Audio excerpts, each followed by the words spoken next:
di tahun 1985 kami pernah masuk di sekolah SMU hanya 6 bulan, tetapi sesudah itu kami keluar pergi belajar ilmu agama.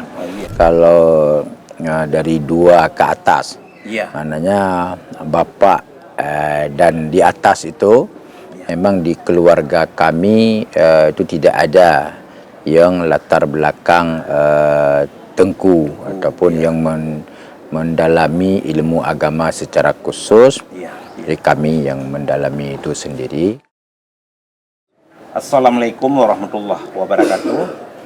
Syiralun, saat ini saya berada di pesantren Mahyal Ulum Al-Aziziyah Sibreh, Aceh Besar. Aceh Besar. Syiralun, saat ini saya bersama pimpinan pesantren Mahyal Ulum Al-Aziziyah, Tunku Haji Faisal Ali Esos. Beliau adalah selain pimpinan dayah atau pesantren, juga ketua Majelis Permusyawaratan Ulama Provinsi Aceh dan juga sebagai ketua DPW Nahdlatul Ulama Aceh. Iya. Syiralun, saat ini kita berbincang-bincang dengan Abu atau Ustadz Tengku, banyak panggilan Syiralun untuk, atau juga Abu Sibreh ya dikenal. Kita coba menggali kehidupan beliau sehingga saat ini mendapat kepercayaan dari masyarakat dan juga pemerintah memimpin beberapa organisasi besar keagamaan. Nah, Syiralun, Abu Sibreh ini putra kelahiran Lamno 8 Januari 1968. Jadi 58 tahun yang lalu. Ya. Jalan 58, Abu, kan? Jalan 58. 58, tidak terasa. Nah, mungkin kami ingin tahu, Abu, ini kan dalam sejarah keluarga Abu, apakah hanya Abu sendiri yang memilih jalur menjadi ulama, atau memang ini dari warisan katakanlah dari keluarga nenek moyang, atau seperti apa, Abu? Baik, terima kasih. Ya. Pertama, kalau dari 2 ke atas, maknanya bapak dan di atas itu memang di keluarga kami itu tidak ada yang latar belakang tengku ataupun yang mendalami ilmu agama secara khusus, yang maknanya yang mampu diberikan kepada orang yang lain. Tapi kalau di belakang itu kita tidak tahu. Dari urutan nenek-nenek sana kita nggak tahu. Tapi dari urutan 2 yang sekarang ini, bapak, ayah daripada bapak, nenek kami, itu di dalam keluarga itu tidak ada yang memang mendalami itu tentang ilmu agama secara khusus. Jadi kami yang mendalami itu sendiri. Kami di dalam keluarga itu ada berempat. Ada kakak, abang, saya dan adik. Kemudian 4 bersaudara, 2 laki dan 2 perempuan. Perjalanan kami itu di tahun 1985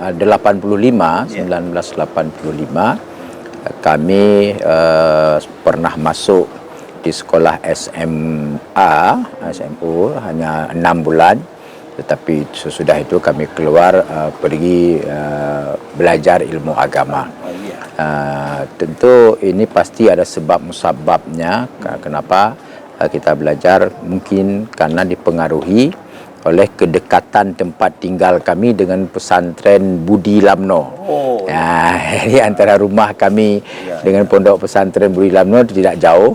Bahkan kami keseharian tu waktu kecil-kecil bermain-main di dalam pondok pesantren. Mungkin itu salah satu yang memotivasi kami untuk melanjutkan pendidikannya ke pondok pesantren Samalanga.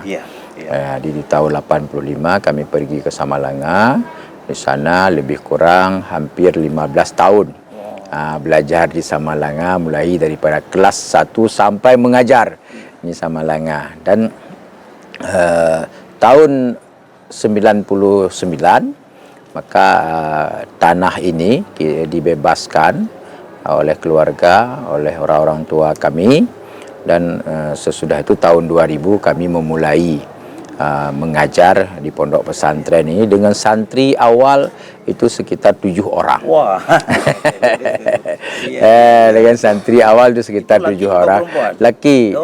Ya. Jadi fasilitas yang pertama yang ada itu hanya satu tempat, balai kalau kita di Aceh. Balai saja, di situ tempat belajar, di situ tempat solat, di situ juga tempat tidur, juga sekaligus tempat masak. Jadi dari tahun 2000 saya itu bersama-sama santri di sini selama lebih kurang 3 tahun lebih. Sesudah itu baru saya melaksanakan berkeluarga. Jadi sekitar hampir 4 tahun mendirikan pondok pesantren dulu. Sesudah itu baru berkeluarga. Jadi duluan mendirikan pondok pesantren. Dan sampai dengan sekarang ini pondok pesantren ini, Yayasan Mahyal Ulum Al-Aziziyah itu alhamdulillah dalam waktu sekarang 26 tahun perjalanannya ini sudah kita membuka di sekolah menengah pertama Islam terintegrasi yaitu SMPIT. Yang kedua juga SMK Mahyal Ulum, itu juga sudah kita lakukan, kita dirikan. Yang ketiga sekolah tinggi ilmu syariah, dan yang yang tetap bertahan juga yaitu Dayah Salafiyah. Berarti pondok pesantren adik-adik santri yang hanya belajar agama full bagi mereka. Dan yang dalam perjalanan ini, perjalanan 26 tahun ini juga kami dalam 2 tahun ini mencoba mengembangkan yang namanya itu tempat pemberdayaan ekonomi pondok pesantren. Jadi sekitar 5 lembaga itulah sekarang ini di bawah Yayasan Mahyal Ulum Al-Aziziyah. Alhamdulillah baik siswa di tingkat SMP, di tingkat SMK, dan juga sekolah tinggi yang Salafiyah, juga pengembangan ekonomi. Alhamdulillah Allah berikan kemudahan dan Allah berikan peningkatan dari tahun ke tahun. Tentu ini merupakan syukur kami kepada Allah Subhanahu wa taala apa yang telah kami capai selama 26 tahun ini, dan kami terus ingin agar sisa-sisa hidup ini itu untuk lebih mengembangkan hal-hal yang lebih bermanfaat bagi hamba Allah, tentunya bermanfaat bagi makhluk Allah tentunya. Kita tidak akan pernah berhenti, terus berusaha sekuat tenaga yang kita miliki agar lembaga pendidikan yang sudah ada ini agar terus berkembang, walaupun sekarang ini dengan penuh keterbatasan, tidak begitu berkecukupan baik tentang fasilitas yang ada, fasilitas belajar, tapi itu tidak membuat kami untuk tidak memulai. Jadi terus kita mulai walaupun fasilitas-fasilitas yang terbatas, karena keterbatasan jangan sampai menghalangi kita untuk memulai kebaikan-kebaikan itu sendiri. Syaralun, Tunku Faisal Ali atau Abu Sibreh ini dikenal sebagai salah seorang ulama yang moderat. Maka beliau sering menjadi atau diminta oleh media pendapatnya, dan alhamdulillah sering menjadi rujukan baik dari masyarakat atau pemerintah Aceh. Namun kami ingin tahu Abu ini kan sudah menjadi tokoh tapi tetap bertahan di jalur ulamanya.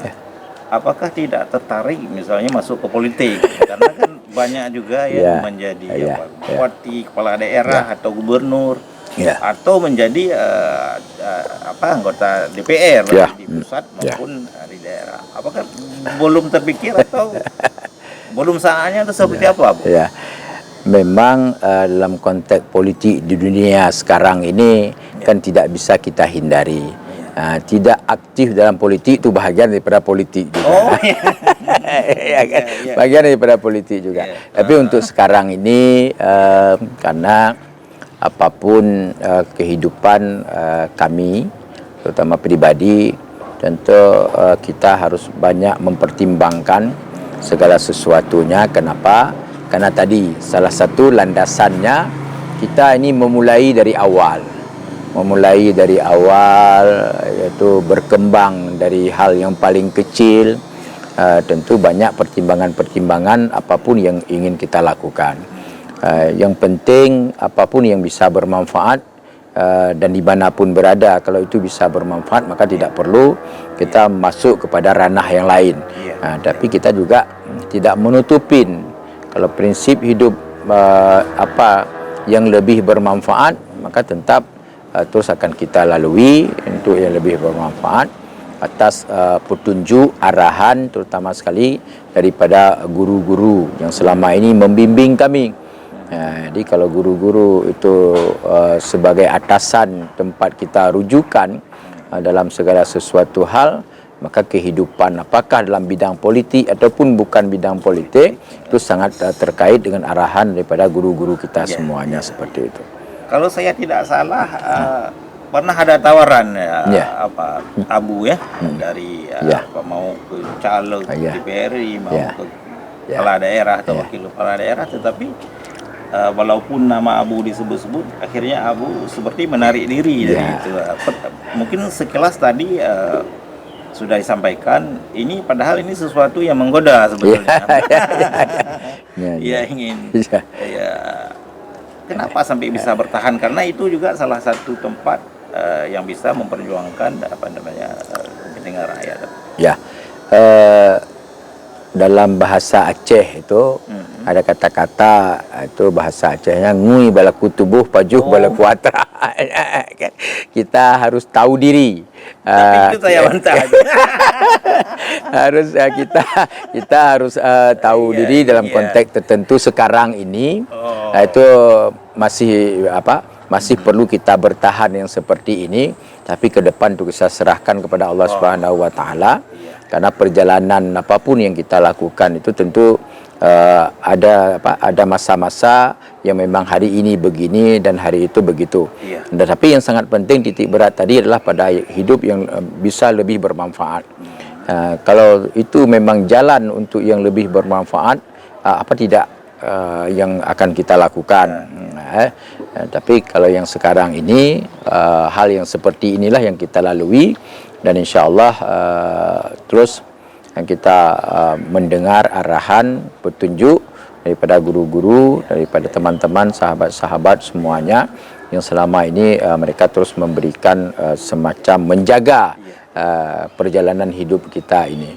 Karena dalam pandangan saya, kita ini pertama pribadi kami adalah bukan yang punya karamah pada diri kita sendiri, tapi kemuliaan yang ada ini karena banyak kawan, karena banyak saudara, karena bimbingan guru. Itulah yang membuat kita ada sekarang ini. Makanya apapun yang kita lakukan harus mempertimbangkan yaitu petunjuk daripada guru, saran daripada teman dan daripada sahabat semuanya. Itu perjalanan yang selama ini kami lalui, yang selama ini kami jalani, maka berupaya setiap hari untuk terus lebih bermanfaat dan dengan menjaga bahwa apapun yang kami sampaikan itu harus bermanfaat dan tidak boleh yang kami sampaikan ataupun kami ucapkan dan menyampaikan tausiah ataupun hukum-hukum berdasarkan kebencian, dasar perbedaan politik, itu semuanya kita singkirkan. Tapi berdasarkan kebenaran-kebenaran, referensi-referensi yang kuat, yang ada, yang berjalan, yang berlaku di Aceh yang sangat kita cintai ini. Ya mungkin ini pesantren ini sudah dikenal banyak orang dan sudah melahirkan banyak santri. Tadi di awal kami singgung bahwa Abu hanya sendiri yang mengambil posisi ulama ini. Nah, ini kan kita tidak mungkin hidup selamanya, Abu. apakah Abu juga mempersiapkan regenerasi untuk yang akan meneruskan ini supaya tidak terputus atau seperti apa, Abu? Tentu perjalanan pengalaman yang sudah ada di dalam dunia yang sekarang ini, selain daripada persiapan sumber daya manusia yang akan menjalani yang akan mengembangkan pengembangan yayasan ini ke depan, tapi juga yaitu persiapan ADM-nya, administrasinya. Misalnya pondok pesantren ini kita dirikan di tanah wakaf.